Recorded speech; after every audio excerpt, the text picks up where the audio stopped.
दोस्तों, मैं अरविंद नोरा स्वागत करता हूं अपने YouTube चैनल आसान क्लासेस में। आज के इस वीडियो हम डिस्कस करेंगे स्क्रबर सिस्टम क्या होता है, पीएच क्या होता है एंड एमएसडीएस क्या होता है। ठीक है, तो ये जॉब इंटरव्यू सीरीज का 4th पार्ट है जिसमें हम मेनली 3 टॉपिक को कवर करने वाले हैं। ठीक है, जिसमें से फर्स्ट टॉपिक हमारा है वो क्या है, स्क्रबर सिस्टम की स्क्रबर सिस्टम क्या होता है। ठीक है, तो एक चीज मैं आपको बता दूं कि स्क्रबर सिस्टम पे मैं ऑलरेडी 2 वीडियो सेपरेटली बना चुका हूं, लेकिन यहां पे दोबारा से इसलिए डिस्कस कर रहा हूं क्योंकि ये जॉब इंटरव्यू के पॉइंट ऑफ व्यू से स्क्रबर सिस्टम एक बहुत ज्यादा कॉमन टॉपिक हो जाता है, इसलिए इसके बारे में हम डिस्कस कर रहे हैं। ठीक है, और आपको एक चीज और बता दूं कि केमिकल इंडस्ट्रीज में बहुत सारे ऐसे इक्विपमेंट्स हैं जो कि कॉमनली सभी इंडस्ट्रीज में यूज होते ही होते हैं। ठीक है, तो ऐसे इक्विपमेंट जो कॉमन इक्विपमेंट्स हैं जो कि सभी इंडस्ट्रीज में यूज होते हैं, एटलीस्ट उनके बारे में आपको बेसिक नॉलेज तो होना ही चाहिए। यदि आप इंटरव्यू देने जा रहे हैं किसी केमिकल इंडस्ट्रीज में जॉब इंटरव्यू के लिए यदि आप जा रहे हैं, तो एटलीस्ट इन कॉमन इक्विपमेंट जैसे मान लीजिए आपका रिएक्टर हो गया, हीट एक्सचेंजर हो गया, डिस्टिलेशन कॉलम हो गया, पंप्स हो गया, वाल्व हो गया, एंड ऐसे मान लीजिए अर्थिंग जंपर क्या होता है, अर्थिंग क्या होता है, एंड और सारे पॉइंट्स है जैसे मान लीजिए एमएसडीएस क्या होता है, हीरा क्या होता है, फायर एक्सटिंग्विशर्स क्या होते हैं, फायर कितने टाइप्स के होते हैं, ऐसे बहुत सारे ऐसे टॉपिक्स हैं जो कि आपको जनरल अवेयरनेस इनके बारे में होना चाहिए, बेसिक नॉलेज इनके बारे में होना ही चाहिए।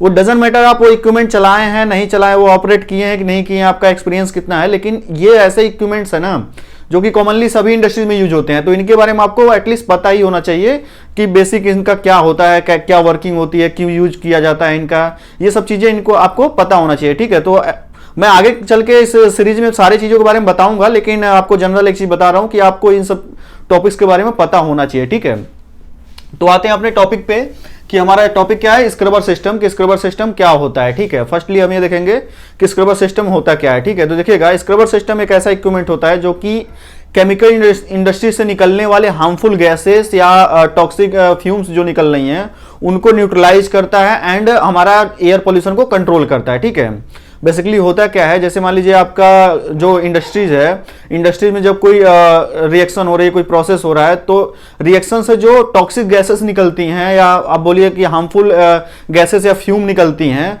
उन फ्यूम या गैसेस को हम डायरेक्टली इन्वायरमेंट में नहीं छोड़ सकते। यदि हम डायरेक्टली इन्वायरमेंट में छोड़ेंगे तो हमारा एयर पोल्यूशन होगा। ठीक है, हमारा इन्वायरमेंट क्या होगा, पॉल्यूट होगा। ठीक है, तो उस एयर पॉल्यूशन को कंट्रोल करने के लिए स्क्रबर सिस्टम का यूज किया जाता है। स्क्रबर सिस्टम क्या करता है, जो हार्मफुल गैसेस निकलते हैं उनमें जो हार्मफुल कंटेंट होते हैं यानी कि टॉक्सिक कंटेंट होते हैं, उनको क्या करता है, ये न्यूट्रलाइज करता है या आप बोलिए कि उसको डिसॉल्व कर देता है या उसको ट्रैप कर लेता है। एंड जो नॉन हार्मफुल और नॉन टॉक्सिक गैसेस होती हैं एंड नॉन कंडेंसेबल गैसेस होती हैं, उन्हीं गैसेस को ये इन्वायरमेंट में रिलीज करता है, जिससे हमारा एयर पोल्यूशन नहीं होता है और हमारा इन्वायरमेंट क्या रहता है, हेल्दी रहता है। ठीक है, तो इसलिए स्क्रबर सिस्टम का यूज किया जाता है। ठीक है, अब आगे बढ़ते हैं, ये देखते हैं कि स्क्रबर कितने टाइप्स का होता है। ठीक है, तो देखिएगा, स्क्रबर मेनली 2 टाइप्स का होता है। एक हमारा होता है, पहला होता है हमारा वेट स्क्रबर एंड सेकेंड जो होता है वो होता है ड्राई स्क्रबर। सेकेंड जो होता है वो होता है ड्राई स्क्रबर। ठीक है, सेकेंड हमारा ड्राई स्क्रबर होता है। ठीक है, अब देखिए मेनली 2 टाइप्स के स्क्रबर हैं, लेकिन इनके अलावा यदि आप कंस्ट्रक्शन के बिहाफ पे जाएं तो बहुत सारे टाइप्स के स्क्रबर होते हैं। वो प्लांट टू प्लांट वेरी करते हैं, प्लांट टू प्लांट उनकी रिक्वायरमेंट के अनुसार उसको मॉडिफाई भी किया जाता है, वो अलग की चीज है। लेकिन जो मेनली टाइप्स होते हैं वो 2 ही टाइप्स के होते हैं। और आपको मैं यहाँ आपको बेसिक चीजें बता रहा हूँ कि आपको स्क्रबर से रिलेटेड जो क्वेश्चन पूछे जाते हैं वो सारी चीजें आपको क्लियर रहे। ठीक है, और आपको बेसिक नॉलेज के बारे में हो। ठीक है, तो हमारा फर्स्ट जो होता है, फर्स्ट टाइप होता है हमारा वेट स्क्रबर।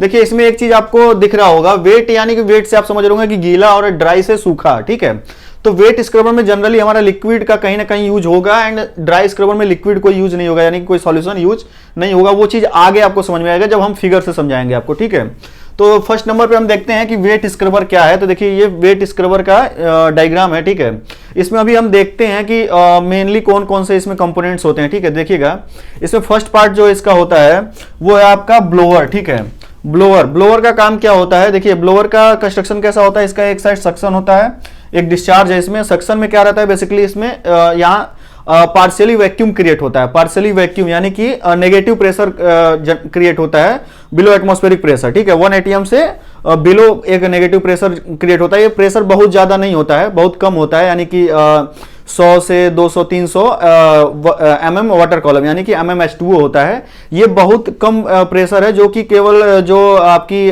रिएक्शंस हो रही हैं उसमें से जो हार्मफुल गैसेस निकल रही हैं, फ्यूम निकल रही हैं, उनको बस सक कर सके, इतना ही इसमें सक्शन होता है। ठीक है, तो ये बहुत मतलब एक पार्शियल वैक्यूम यहाँ पे क्रिएट करता है और यहाँ पे डिस्चार्ज है जो कि यहाँ से सक जो होता है उसको एनवायरनमेंट में छोड़ता है। यहाँ पे एक चिमनी लगी रहती है, एक चिमनी रहती है जहाँ से जो हमारी नॉन टॉक्सिक गैसेस होती हैं वो एनवायरनमेंट में यहाँ से रिलीज होती हैं। ठीक है, तो बेसिकली आपका एक ब्लोअर है। ठीक है, उसके बाद आप ये जो देख रहे होंगे ये क्या है, ये आपका एक कॉलम रहता है। ये कॉलम जो होता है ना, ये पैक्ड कॉलम होता है, इसमें रैंडम पैकिंग की गई होती है। ठीक है, रैंडम पैकिंग, इसमें डंपिंग की जाती है जनरली पैकिंग्स की। ठीक है, इसमें ये पैकिंग्स होता है और इसका जो ये पूरा इसकी एमओसी होती है वो होती है पीपीएफआरपी की। ठीक है, इसकी एमओसी जो होती है वो किसकी होती है, पीपीएफआरपी। एमओसी यानी कि मटेरियल ऑफ कंस्ट्रक्शन, किस मटेरियल से ये बना हुआ होता है, तो ये पीपीएफआरपी से बना हुआ होता है। ठीक है, और इसके अंदर जनरली प्लास्टिक का वो डाला जाता है, पैकिंग डाला जाता है, उनको रैंडम इसमें डंप किया जाता है। ठीक है,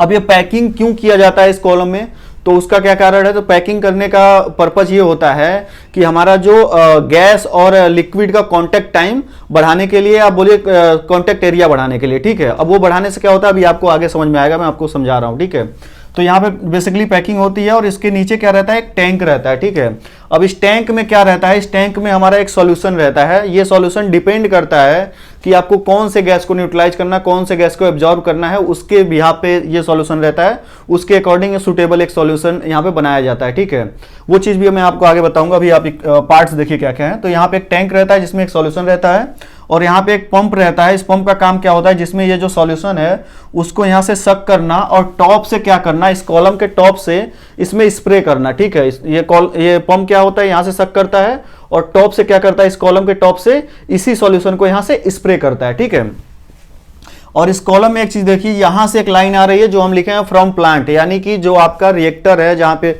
आपकी रिएक्शंस हो रही हैं वहां के, मतलब जनरली ये एचई से इसको कनेक्ट किया जाता है, हीट एक्सचेंजर के वेंट से, वहां से ये लाइनें आती हैं, यानी कि प्लांट से जो आपकी फ्यूम टॉक्सिक गैसेस या आपका जो हार्मफुल गैसेस फ्यूम है उनकी लाइन है, उस चीज की ये लाइन है। ठीक है, तो जिसको हम कॉलम के बॉटम साइड से कनेक्ट करते हैं और कॉलम के टॉप से निकाल के इसको ब्लोअर के सक्शन में कनेक्ट करते हैं। ठीक है, तो बेसिकली ये तो रहा इसका कंस्ट्रक्शन। अब इसकी वर्किंग कैसे होती है वो समझिए। ठीक है, वर्किंग कैसे होती है, देखिए जब हम ब्लोअर को रन कराते हैं, जब ब्लोअर रन होता है, जब ब्लोअर रन करता है तो यहाँ पे क्या करता है, पार्शली वैक्यूम क्रिएट करता है। क्या करता है, पार्शली वैक्यूम, यानी कि सक्शन क्रिएट करेगा, जो कि ये वैक्यूम इतना रहेगा कि नॉर्मल फ्यूम और गैस को सक कर सके। तो ये सक्शन क्या होगा, इस कॉलम के टॉप से हम कनेक्ट किए हैं तो इस कॉलम में भी सक्शन क्रिएट होगा और उसके बाद ये पूरा कॉलम से, इसके बाद ये नीचे से देखिए हम क्या किए हैं, प्लांट से जो लाइन आ रही है जो फ्यूम और गैसेस की, वो उसको नीचे से कनेक्ट किए हैं तो ये गैस को खींचेगा। ठीक है, अब यहाँ पे एक चीज देखिएगा, जो गैस होते हैं, गैस की टेंडेंसी होती है कि नीचे से ऊपर की तरफ फ्लो करना। ठीक है, नीचे से ऊपर की तरफ वो जाते हैं। ठीक है, तो एक तो ये चीज है कि यहां से हम गैस को इंटर करा रहे हैं तो ये ऊपर की तरफ तो जाएंगे ही जाएंगे। दूसरा क्या चीज है, हमारा ब्लोअर चल रहा है उसको सक भी कर रहा है। दूसरी क्या चीज कर रही है, उसको सक भी कर रहा है। ठीक है, तो आपका जो प्लांट है, प्लांट से जो भी आपके हार्मफुल गैसेस हैं, जो भी आपकी फ्यूम्स हैं, वो क्या होता है, यहां से सक होके आता है। ठीक है, इसमें मान लीजिए आपके बहुत सारे गैसेस हो सकते हैं, जैसे मान लीजिए CO2 हो गया, SO2 हो गया, Cl2 हो गया। ठीक है, Cl2 हो गया, यहाँ पे N2 भी होगा, नाइट्रोजन भी होगा। ठीक है, बहुत सारी गैसेस इसमें आएंगी। ठीक है, तो यहां से सक होंगी और सक होके क्या होगा, देखिए कॉलम में कैसा हो रहा है, कॉलम में ये नीचे से ऊपर की तरफ जा रही है। ये सक्शन भी है और इसकी टेंडेंसी भी होती है गैस की कि नीचे से ऊपर की तरफ जाएगा और ऊपर से सक्शन भी कर रहे हैं हम। ठीक है, तो ये गैस यहां से सक होगा और ऊपर की तरफ फ्लो करेगी। गैस का फ्लो कैसा है, नीचे से ऊपर की तरफ इस कॉलम में जा रही है और फिर ऊपर से आके इस ब्लोअर में जा रही है। ठीक है, तो ये गैस इधर से जा रही है और दूसरी चीज क्या है, यहाँ पे हम एक सॉल्यूशन बनाए हैं। अब ये जो सॉल्यूशन बनाते हैं ना, ये मैं आपको बताया हूं, कंपनी टू कंपनी वेरी करता है कि कौन से इंडस्ट्रीज में किस टाइप की रिएक्शन हो रही है, उस रिएक्शन से कौन सी गैस निकल रही है, कौन से गैस को हमें न्यूट्रलाइज करना है, कौन से गैस को हमें रोकना है इन्वायरमेंट में जाने से, ताकि हमारा इन्वायरमेंट पॉल्यूट ना हो। ठीक है, मतलब एयर पोल्यूशन को कंट्रोल करना है, तो कौन सी गैस है उसके भी यहाँ पे डिसाइड होता है कि यहाँ पे किस चीज का सॉल्यूशन बनाया जाएगा। ठीक है, तो जनरली क्या होता है, मतलब मोस्टली सबसे ज्यादा जो सॉल्यूशन बनाए जाते हैं वो NaOH के बनाए जाते हैं, सोडियम हाइड्रोक्साइड, NaOH का, NaOH यानी सोडियम हाइड्रोक्साइड, इसे लाई भी कहा जाता है। ठीक है, तो सोडियम हाइड्रोक्साइड का सॉल्यूशन होता है, कहीं कहीं पे पानी रहता है, नॉर्मल पानी ही रहता है, ठीक है, ठीक है। तो यहाँ पे कहीं कहीं पे पानी ही रहता है, ठीक है। और उसके अलावा और भी सॉल्यूशन ये हो सकते हैं, डिपेंड करता है कौन सी गैस को हमें न्यूट्रलाइज करना है, ठीक है। तो क्या हुआ, ये सॉल्यूशन अब क्या हो रहा है कि यहां से पंप सक कर रहा है इस सॉल्यूशन को, और ऊपर से क्या कर रहा है, स्प्रे कर रहा है। तो आप एक चीज देखिएगा, नीचे से इसमें कॉलम में गैस जा रही है और ऊपर से ये लिक्विड आ रहा है, ठीक है। ये जो सॉल्यूशन है, सॉल्यूशन आ रहा है। तो अब एक चीज देखिए कि इस गैस और इस सॉल्यूशन का दोनों का कांटेक्ट किस वे में हो रहा है, एक दूसरे के अपोजिट डायरेक्शन में, यानी कि काउंटर फ्लो हो रहा है। इन दोनों में कौन सा फ्लो हो रहा है, काउंटर फ्लो, एक दूसरे के अपोजिट डायरेक्शन में आ रहे हैं। ऊपर से लिक्विड, ऊपर से इस साइड में, और इस साइड में हमारा गैस जा रहा है, ठीक है। एक दूसरे के अपोजिट डायरेक्शन में दोनों फ्लो हो रहे हैं, ठीक है। अब दूसरा इसमें क्या लगा हुआ है, पैकिंग लगा हुआ है। पैकिंग लगा है तो जो ऊपर से ये लिक्विड आ रहा है ना, वो क्या होगा कि डायरेक्ट नीचे नहीं गिर जाएगा, उस पैकिंग से होते हुए धीरे धीरे करके आएगा, धीरे धीरे करके, और ऐसे गैस भी धीरे धीरे करके जाएगी। तो इससे होगा क्या कि हमारा जो लिक्विड ऊपर से आ रहा है और नीचे से जो गैस जा रही है, इन दोनों का जो कांटेक्ट टाइम है वो ज्यादा देर तक रहेगा, ज्यादा देर तक एक दूसरे के कांटेक्ट में रहेंगे। तो जब ज्यादा देर तक एक दूसरे के कांटेक्ट में रहेंगे तो यहाँ पे जो गैस थे, इसमें इस जो मतलब यहाँ से गैस आई प्लांट से या फ्यूम जो आई, उसमें जो हार्मफुल कंटेंट थे, जो टॉक्सिक कंटेंट थे, पॉल्यूटेंट थे, वो क्या होंगे, इस सॉल्यूशन में डिसॉल्व हो जाएंगे, इस सॉल्यूशन में डिसॉल्व होकर नीचे आ जाएंगे। अब यहाँ पे एक चीज देखिए, स्क्रबर में मेनली दो चीजें होती हैं, एक आपका केमिकल रिएक्शन होता है, दूसरा एब्जॉर्प्शन होता है, ठीक है। तो आपका यहाँ पे केमिकल रिएक्शन भी होता है, एब्जॉर्प्शन भी होता है, हो सकता है कहीं पे ओनली एब्जॉर्प्शन हो, कहीं पे केमिकल रिएक्शन भी होता है, ठीक है। तो वो चीजें होती हैं, उस थ्रू ये न्यूट्रलाइजेशन का काम करता है, ठीक है। तो मान लीजिए यहाँ से जो गैसेस जा रही हैं और यहाँ पे मान लीजिए हम NaOH का सॉल्यूशन था, तो उसमें क्या करेगा, ये क्लोरीन को भी डिसॉल्व कर देगा। तो मतलब ये कौन से गैस को डिसॉल्व करेगा वो अलग का मैटर है। अब प्रोसेस समझिए कि प्रोसेस कैसा रहता है। तो यहां से जब गैसेस गई, इसमें बहुत सारे टॉक्सिक पॉल्यूटेंट थे, बहुत सारे हार्मफुल पॉल्यूटेंट थे, वो क्या हुए, इस सॉल्यूशन में डिसॉल्व होके नीचे इस टैंक में आ गए, इस टैंक में आ गए, ठीक है। इस टैंक में आते रहते हैं, ठीक है। और उसके बाद यहां से जो गैस निकलेगी वो केवल वो गैस निकलेगी जो नॉन कंडेंसेबल होगी, जो यहां से कंडेंस नहीं होगी, और दूसरा नॉन टॉक्सिक होगी, हार्मफुल गैस नहीं होगी, वही यहां से बाहर निकलेगी। और बाहर निकल के क्या होगा, इस ब्लोअर के थ्रू यहां सक होगा, उसके बाद ये चिमनी के थ्रू क्या होगा, इन्वायरमेंट में चला जाएगा। तो जब ये इन्वायरमेंट में जाएगा तो हमारा इन्वायरमेंट हेल्दी रहेगा, हमारा एयर पोल्यूशन नहीं होगा, क्योंकि यहां से वही गैस जा रही है जो कि हार्मफुल नहीं है इन्वायरमेंट के लिए, ठीक है। जो हार्मफुल थे उनको क्या किया, हम यहाँ पे डिसॉल्व कर दिए थे। इस तरह हमारा स्क्रबर सिस्टम वर्क करता है, ठीक है। अब दूसरी चीज इसमें क्या है, दूसरा एक चीज और समझिए, कंस्ट्रक्शन के भी यहाँ पे कहीं कहीं पे कैसी कंस्ट्रक्शन रहती है, जैसे यहाँ पे एक कॉलम एक टैंक है, कहीं कहीं पे क्या किया जाता है, दो कॉलम दो टैंक लगाया जाता है। उसके लगाने का पर्पज क्या रहता है, जैसे मान लीजिए एक में पानी का सॉल्यूशन बनाए, एक में NaOH का सॉल्यूशन बनाए, ठीक है। तो ये क्या रहता है कि वो डिपेंड कर रहा है कि आपके प्लांट से कौन सी गैसेस निकल रही हैं और उनको कैसे डिसॉल्व करना है। हो सकता है कि वो केवल एक सॉल्यूशन में न डिसॉल्व हो, उसमें जो टॉक्सिक गैसेस हैं, जो टॉक्सिक हार्मफुल गैसेस हैं, वो हो सकता है किसी एक सॉल्यूशन से न डिसॉल्व हो, उसके लिए दो सॉल्यूशन की जरूरत पड़े, तीन सॉल्यूशन की जरूरत पड़े। तो उस हिसाब से अलग अलग टैंक बनाते हैं, अलग अलग से उससे गुजारते हैं। जैसे पहले प्राइमरीज गुजारेंगे तो उसमें कुछ गैसेस डिसॉल्व हो गई, फिर सेकेंडरीज गुजारेंगे, उसमें कुछ निकाले, टर्शियरी भी कहीं लगाते हैं कि उसमें से भी गुजारेंगे तो कुछ क्या होगा, इससे भी पास कराएंगे, तो जो बचे रहेंगे वो उससे भी पास होकर पूरा डिसॉल्व हो जाएंगे। मतलब हमें फाइनली हमारा टारगेट रहता है कि ऐसे ही गैसेस निकलनी चाहिए जो कि टॉक्सिक और हार्मफुल नहीं हो, हमारा एयर पोल्यूशन नहीं हो, ठीक है। तो उसके लिए हम ये जो कंस्ट्रक्शन है, मॉडिफिकेशन है, वो प्लांट टू प्लांट वेरी करता है, ठीक है। लेकिन आपको क्या, आपको जनरल आपको प्रोसेस पता होना चाहिए कि स्क्रबर कैसे वर्क करता है, क्या पर्पज होता है स्क्रबर लगाने का, ये चीजें आपको पता होना चाहिए। तो आई होप ये चीज तो आप समझ गए यहाँ पे, ठीक है। अब दूसरा हम डिस्कस करते हैं कि ड्राई स्क्रबर क्या होता है, ठीक है। ड्राई स्क्रबर किसे कहते हैं, ड्राई स्क्रबर में बेसिकली क्या होता है, ड्राई स्क्रबर का ये देखिए फिगर बना हुआ है। ड्राई स्क्रबर में बेसिकली यहाँ पे एक चैम्बर होता है, मतलब ये दो बॉक्सेस टाइप में हम दिखाए हुए हैं, दो बॉक्सेस टाइप में रहते हैं, 2 3 4 जैसे लगा दें। और उसके अंदर क्या होता है ना, उसके अंदर कार्बन बेड रखा रहता है, प्लेट्स होती हैं उन पे कार्बन बेड रहता है, या तो दूसरा इसमें क्या रहता है, मेम्ब्रेन लगाई जाती है। जैसे कार्बन मेम्ब्रेन लगाया जाता है, ऑर्गेनिक मेम्ब्रेन लगाया जाता है, वो भी डिपेंड करता है कि कौन सी गैसेस आ रही हैं, कौन सी गैसेस को हमें वहां पे एब्जॉर्ब करना है, ट्रैप करना है, ठीक है। तो कौन से गैस को हमें न्यूट्रलाइज करना, उसके बिहाफ पे हम क्या करते हैं, इसमें बेड्स लगाते हैं कि कार्बन बेड लगेगा, ऑर्गेनिक बेड लगेगा, या कार्बन बेड ऑर्गेनिक बेड दोनों, मतलब कार्बन मेम्ब्रेन ऑर्गेनिक मेम्ब्रेन दोनों लगेंगे, उस बेस पे इसको डिसाइड करते हैं। तो इसके अंदर क्या लगे रहते हैं, ये कार्बन और बेड्स लगे रहेंगे, या तो ऑर्गेनिक मेम्ब्रेन रहेगा या कार्बन मेम्ब्रेन रहेगा, ये चीजें रहेंगी। उनको मैं ऐसे डिनोट किया हूं कि ये मेम्ब्रेन लगे हुए हैं, या मान के चलिए बेड लगे हुए हैं, ठीक है। अब दूसरी चीज क्या है, इसमें क्या रहता है, इसमें जो अब प्लांट से जो लाइन आ रही है जिसमें गैसेस हैं बहुत सारी हार्मफुल, वो इसको टॉप से इसमें इंटर कराते हैं, ठीक है। और देखिए दोनों का कॉमन हम क्या किए हैं, दोनों को कॉमन हम ले जा रहे हैं ब्लोअर में। अब यहाँ पे क्या चल रहा है, यहाँ पे देखिए ये हम अभी, ये तो हम आपको समझा दिए, तो इसी लाइन को हम दोबारा से क्या कर रहे हैं, इस ब्लोअर से कनेक्ट करा दे रहे हैं। तो अब इसमें क्या होगा, जब ये ब्लोअर चालू होगा तो यहाँ सक्शन क्रिएट करेगा, ये सक्शन यहाँ पे आएगा और ये पूरे इसमें सक्शन क्रिएट करेगा, इस पूरे में नेगेटिव प्रेशर जनरेट होगा, तो ये एयर को क्या कर, ये गैस को क्या करेगा, खींचेगा। तो टॉप से एयर खींच के आएंगी प्लांट से, यानी कि गैस और फ्यूम खींच के आएंगे। उसके बाद क्या होंगी, ये इस बेड से या समझिए आप मेम्ब्रेन से, जो कार्बन मेम्ब्रेन या ऑर्गेनिक मेम्ब्रेन है उनसे पास होंगी। जब पास होंगी तो उसमें जो भी हार्मफुल गैस या उसमें जो भी हार्मफुल कंटेंट है वो क्या हो जाएंगे, यहीं पे ट्रैप हो जाएंगे, यहीं पे रुक जाएंगे। केवल वही गैस निकलेगी जो कि हार्मफुल नहीं है। उसी हिसाब से इसमें हम मेम्ब्रेन या बेड्स लगाते हैं, ठीक है। तो यहां से जो गैस निकलेगी क्लीन गैस निकलेगी, जो कि इन्वायरमेंट के लिए हार्मफुल नहीं है। उसके बाद वो क्या होगा, इस ब्लोअर के थ्रू इन्वायरमेंट में चला जाएगा, ठीक है। तो बेसिकली देखिए वेट में क्या था, हमारा एक सॉल्यूशन का यूज हो रहा था जिसका हम स्प्रे कर रहे थे, लेकिन ड्राई स्क्रबर में ऐसा कुछ नहीं होता, इसमें कोई सॉल्यूशन यूज नहीं करते हैं। इसमें ड्राई जैसे जो कार्बन बेड होता है वो भी ड्राई ही होता है, और जो हमारा मेम्ब्रेन होती है वो भी ड्राई ही होती है, ठीक है। वो एक लॉन्ग टाइम के बाद उनका एक साइकिल टाइम होता है, मतलब उतने टाइम बाद क्या होती है, उसमें मॉइस्चर आता है, कार्बन बेड्स वगैरह में भी मॉइस्चर आ जाते हैं, बाद में उनको चेंज भी करना पड़ता है, ठीक है।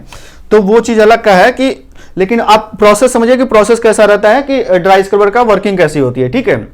अब दूसरी चीज देखिए क्या होता है, कहीं कहीं पे स्क्रबर का जो अरेंजमेंट किया जाता है, dry scrubber and wet scrubber दोनों का कॉम्बिनेशन भी लगाया जाता है, कि वेट स्क्रबर भी लगा दिए, ड्राई स्क्रबर भी लगा दिए। तो उस केस में कैसा रहता है, उसमें भी फंडा वही है कि वो जो गैस है उसको हमें न्यूट्रलाइज करना, उसमें जो हार्मफुल कंटेंट है उनको रोकना ही है। तो हो सकता है कि किसी प्लांट में ऐसे गैस निकल रहे हैं जो कि हमारा वेट स्क्रबर से वो एब्जॉर्ब नहीं हो पाए, कुछ कंटेंट बच रहे हैं उसमें, तो उसके बाद क्या किया जाता है, ड्राई स्क्रबर को इंस्टॉल किया जाता है। ड्राई स्क्रबर को कैसे इंस्टॉल किया जाता है, तो इसके बाद क्या किया जाता है, जो लाइन निकल रही है ना, इस लाइन को जनरली यहां पे कनेक्ट कर देते हैं, यहां पे कनेक्ट कर देते हैं, ठीक है। जनरली इसके सेक्शन में कनेक्ट कर देते हैं कि यहां से जो गैस निकलेगी वो क्या होगी, पहले इससे पास, पहले तो इससे पास हुई, बाद में इस ड्राई स्क्रबर से पास होगी। तो जो गैस यहां पे रह गई थी, जो मतलब यहां पे डिसॉल्व नहीं हो पाई थी, वो क्या होंगी, ड्राई स्क्रबर में डिसॉल्व होंगी। देन उसके बाद वो ब्लोअर से होते हुए एटमॉस्फेयर में जाएंगे, ठीक है। तो ताकि हमारा पूरा न्यूट्रलाइज, मतलब हमारा जो टॉक्सिक गैस या हार्मफुल गैसेस हैं वो इधर एब्जॉर्ब हो ही जाए, ठीक है। तो आई होप आप समझ गए होंगे कि स्क्रबर सिस्टम कैसे वर्क करता है, कितने टाइप्स के होते हैं, ठीक है। नेक्स्ट टॉपिक हम देखते हैं। नेक्स्ट टॉपिक हमारा है कि पीएच क्या होता है, ठीक है। देखिएगा पीएच क्या होता है। पीएच यानी कि potential of hydrogen, potential of hydrogen, या इसे हम बोलते हैं पावर ऑफ हाइड्रोजन, ठीक है। ये क्या होता है, बेसिकली एक पैरामीटर होता है जो किसी सॉल्यूशन की एसिडिक प्रॉपर्टीज या एसिडिक नेचर या बेसिक नेचर को हमें बताता है, यानी कि अम्लीयता या क्षारीयता को बताता है। एंड इसको जो पीएच होता है, ये इसका एक रेंज होता है 0 से 14 तक, जिसे हम पीएच स्केल बोलते हैं। पीएच का जो रेंज होता है वो कितना होता है, 0 से 14 तक होता है, जिसे हम पीएच स्केल बोलते हैं। तो ये क्या करता है, पीएच क्या करता है, बेसिकली हमारा किसी सॉल्यूशन का को बताता है कि वो अम्लीय है कि क्षारीय, यानी कि एसिड है या बेस है।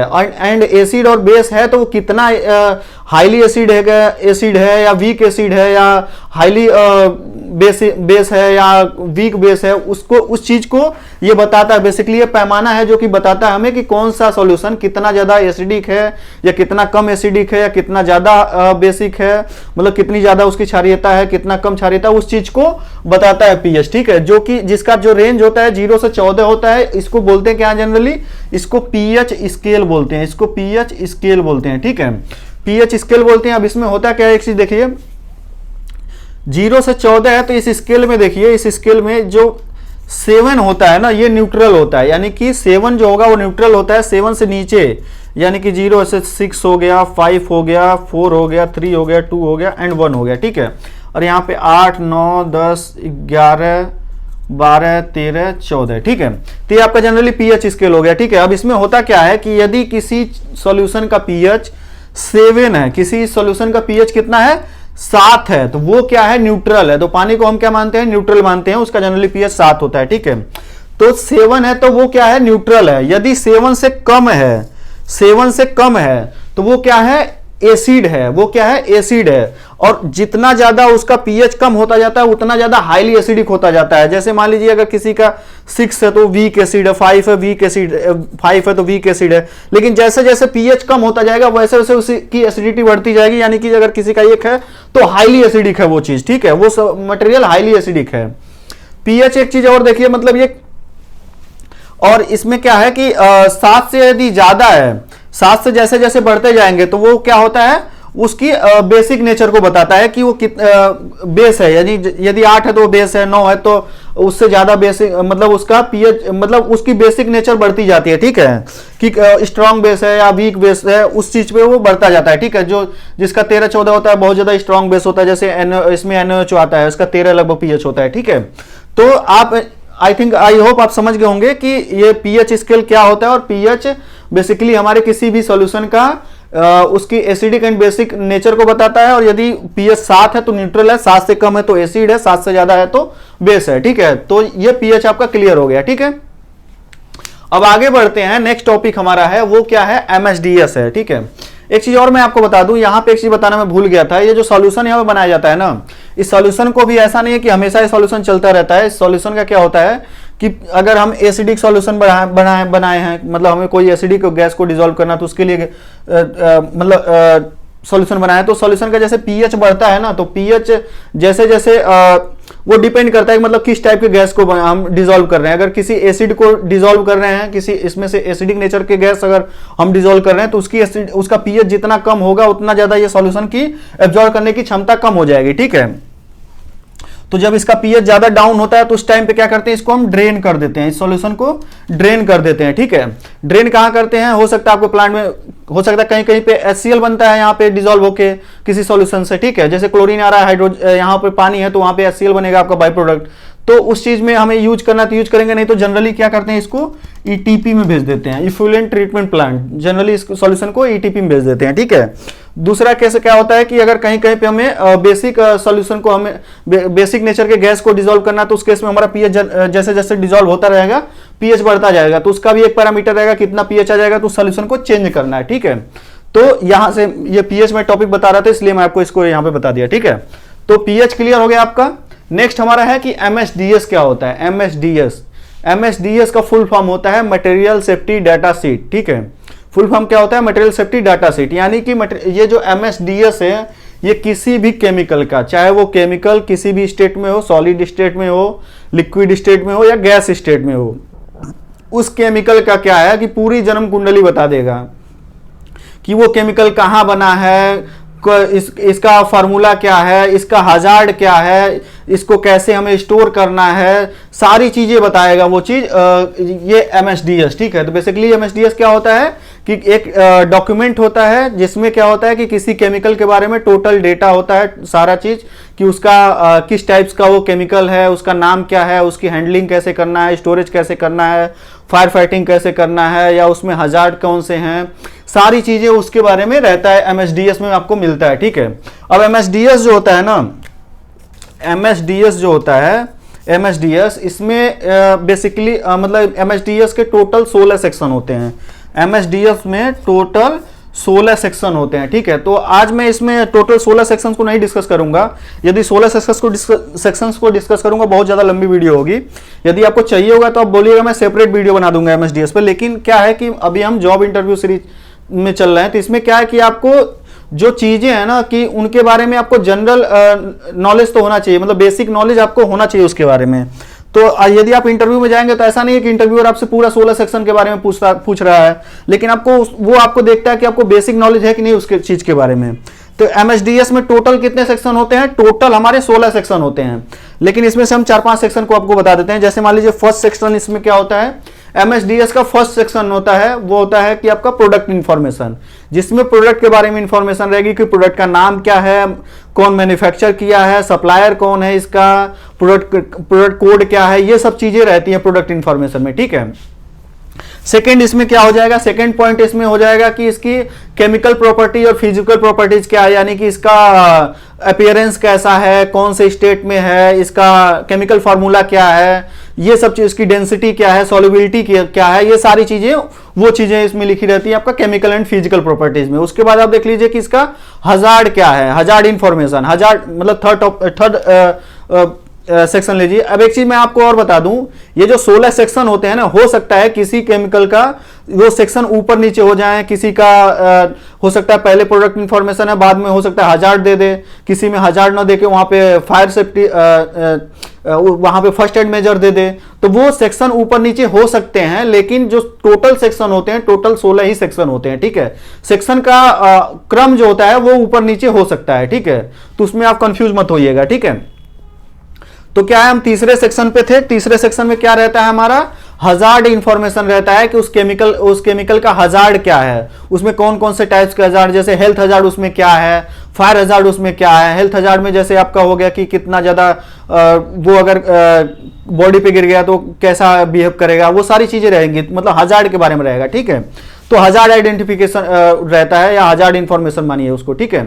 फोर्थ पॉइंट ले सकते हैं, फोर्थ सेक्शन क्या है इसका, फर्स्ट एड मेजर्स। यदि आपको कुछ जैसे मान लीजिए आपको थोड़ा सा बॉडी पे आ गया, तो उसके फर्स्ट एड क्या करेंगे, तुरंत उसको वॉश करना है, 15 मिनट तक रिंच करना है। जनरली बहुत सारे केमिकल का यही रहता है, यदि आंख में चला गया तो तुरंत रिंच करना है, पानी से रिंच करना है। तो ये सब चीजें फर्स्ट एड तुरंत आप इमीडिएट क्या करेंगे उससे, ठीक है, वो चीजें वो इंफॉर्मेशन उसमें रहती है फर्स्ट एड मेजर में। उसके बाद फिफ्थ सेक्शन लीजिए, तो जैसे मान लीजिए आपका फायर फाइटिंग मेजर्स क्या है, कि उसमें कैसे आप फायर फाइटिंग करेंगे, किस टाइप्स का उसमें फायर हजार्ड है, कि मतलब उसकी फ्लेमेबिलिटी क्या है, रेंज क्या है, कि कौन कितने टेम्परेचर पे उसमें फायर लगेगा, एंड फायर लगेगा तो कौन सा सुटेबल एक्सटिंग्विशर उसमें यूज करेंगे, ठीक है। वो सारी इंफॉर्मेशन उसमें रहेगी कि फायर फाइटिंग इससे कैसे करेंगे यदि कोई एक्सीडेंट होता है, इंसिडेंट होता है तो, ठीक है। उसके बाद आप लीजिए कि स्टोरेज एंड हैंडलिंग कैसे होती है। 6 सेक्शन ले लीजिए कि स्टोरेज एंड हैंडलिंग इसकी कैसे करनी है, कि इसको कहीं कूल एरिया में रखना है, धूप नहीं लगना है, ये सारी चीजें वहां पे उसमें लिखा रहेगा। एक आता है आपका ट्रांसपोर्ट इंफॉर्मेशन, ट्रांसपोर्ट उसका कैसे करना है, जिसमें आपका हैचकेम कोड वगैरह ये सारी चीजें आती हैं, ठीक है। तो ऐसे करके टोटल 16 सेक्शन होते हैं, लेकिन आपको जनरली 5-6 सेक्शन आपको पता होना चाहिए कि 5-6 सेक्शन के ये नाम है, उनमें ये इंफॉर्मेशन होती है, ठीक है। तो आई होप आपको ये सारे टॉपिक्स क्लियर हो गए, ठीक है। तो मिलते हैं नेक्स्ट वीडियो में।